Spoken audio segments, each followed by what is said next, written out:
The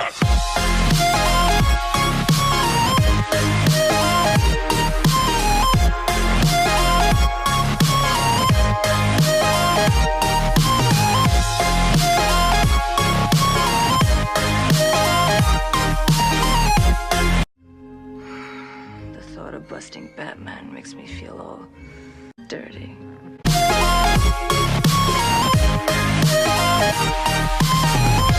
Be gentle, it's my first time. Welcome back to Spooktober, or 31 Days of Halloween, or whatever I'm calling this. If you have a face cast, this entire process will be quite a bit easier, but I have this super cheap styrofoam head, so that's what I'm using. You're going to want to start by lubing this up. I'm using Vaseline for that. You can literally just use lube or baby oil, whatever you want, whatever you got on hand, as always. Once you've got everything lubed up though, you can start with your liquid latex. I've actually added in some black acrylic paint to the mix because I find it easier in the long run to have that pigmentation to it to start with. But you could definitely just add paint later on. You also end up using less liquid latex though for pretty much the same kind of texture if you're going to be adding paint into the mixture. Be sure when you're working with liquid latex that you use either a silicone brush or a brush you really don't care about because it will mess that bitch up. You can apply this mixture in thicker or thinner layers. I had the time to wait for thicker layers to dry, so I chose that option, but whatever you fancy. If you're using thinner layers though, I would probably recommend to do about 6 or 7 layers, but if you're doing thicker layers like I did about 3 or 4 coats. Once you finish the layers and left it to properly and fully dry, you're going to want to come in with a translucent powder, or maybe baby powder or flour, something along those lines. I'm using one from NYX because it's just what I have on hand. Honestly, it's not even that special. Kind of sucks to be honest, which is why I use it for this and not my face. It has insane flashback. Once you've powdered everything though, start the peel process. And again, on a face cast this would be quite a bit easier, but either way you're going to want to continue adding powder along the way, so the mask doesn't stick to itself, which is very likely if you don't add powder.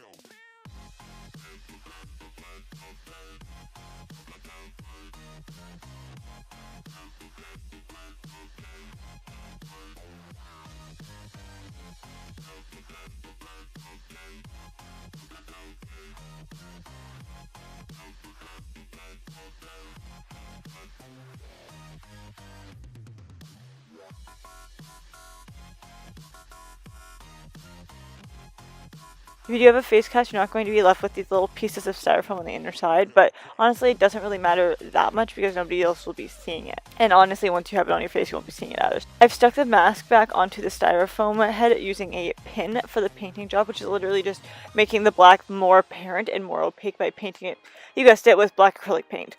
Just the exact same one we had to start with.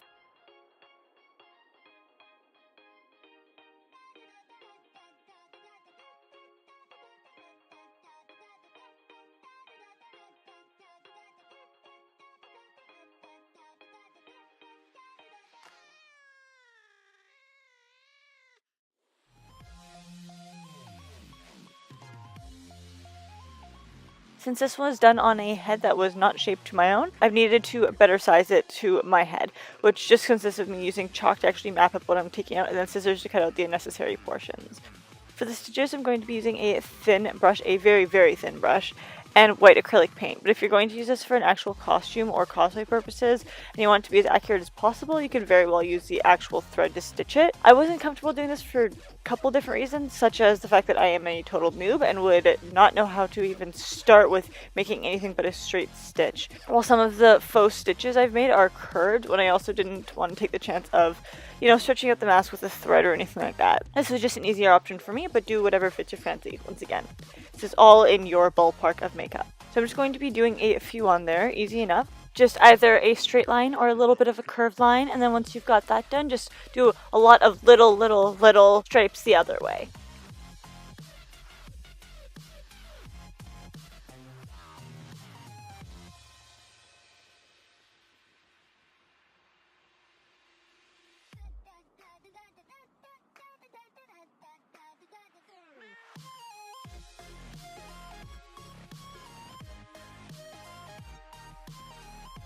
onto the ears though. I'm going to be starting out with some black felt and folding it hamburger style.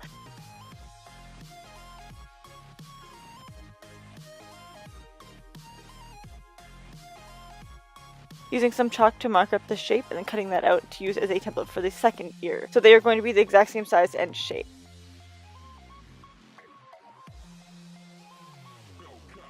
Keep your scraps.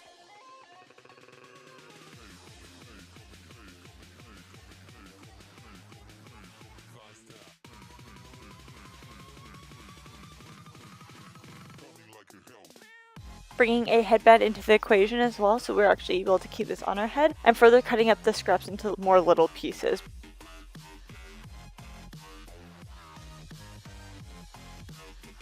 Positioning the ears to where I want them to be located and then hot gluing them into place to secure them.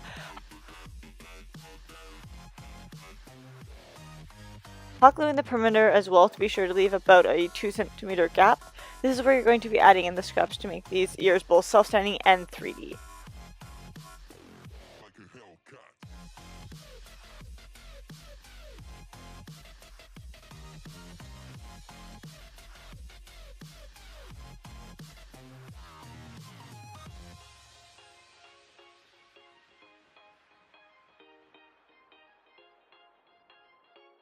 Closing off the little gap, and because my headband isn't black, I'm just going to be quickly painting it black. Again, exact same paint.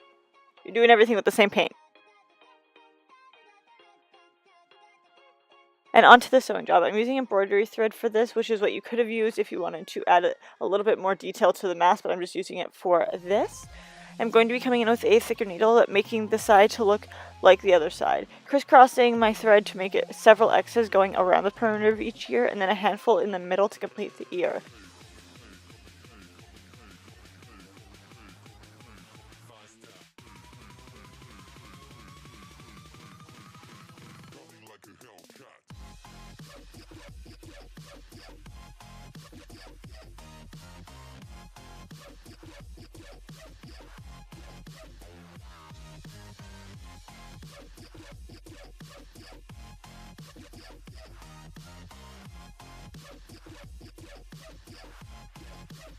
For the makeup itself though, because this is already a longer enough tutorial, I'm going to be leaving a link to the makeup I did in the down bar below, or you can just do it yourself without any instructions. It's completely up to you. But basically it's just a smoky eye finish with a high gloss finish that stays all day. Again, it'll be linked below if you want to see that. Then you're going to just want to apply the mask. You can use any medical grade adhesive for this. I'm going to be using Spirit Gum, and it's probably the most accessible for people, especially around Halloween time. Like right now, I'm mapping out where the mask is going to go just by putting it on my face. Applying some Spirit Gum with a Q-tip to my face, not to the mask. You can do it to the mask, but if it's a little bit too big for your face, it might get into your hairs. You can wait for this to get tacky, then add your mask on. You can see if it's tacky by simply tapping it, and if your finger sticks, it's go time.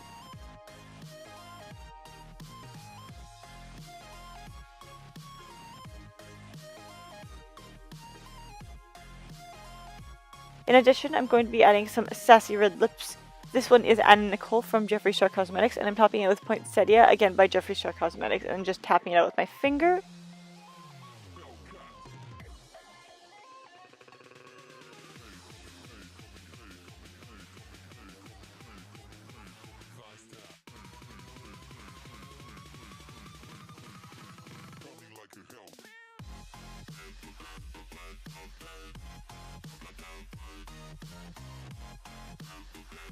For the scratches, I'm going to be using a water activated paint. This particular one is by Fab. It's face and body paint. Get it? Face and body, Fab. I'll leave the link to it in the down bar below as well. I'm going to be using a very small detailing brush to make each cut.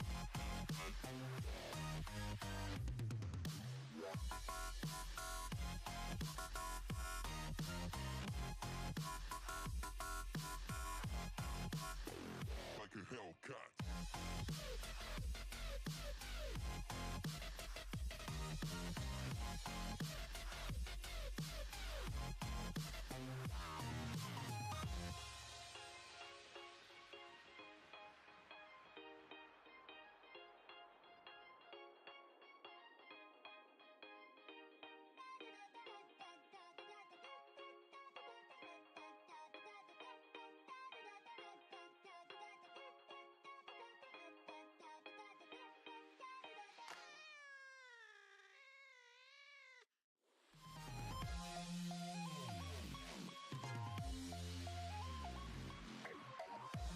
and then going in with some blood to add even more.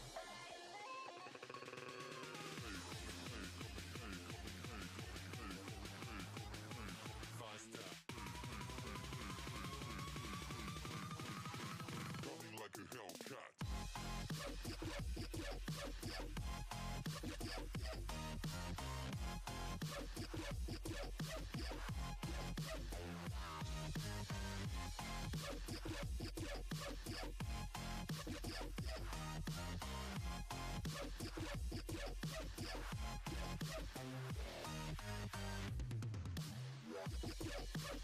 As for the introduction blood that I used that I had in my mouth, that's stage blood from Ben Nye. It's completely mouth safe and it actually has a minty flavor. So hope you guys like this tutorial. I know it was a longer one, but I hope you guys enjoyed it, and I'll see you in the next one. Bye guys!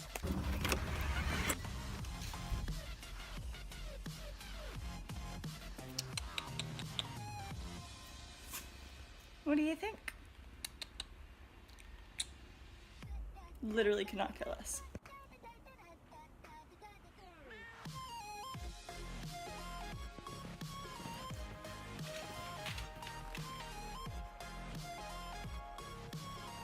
What do you think? What do you think? What do you think? What do you think?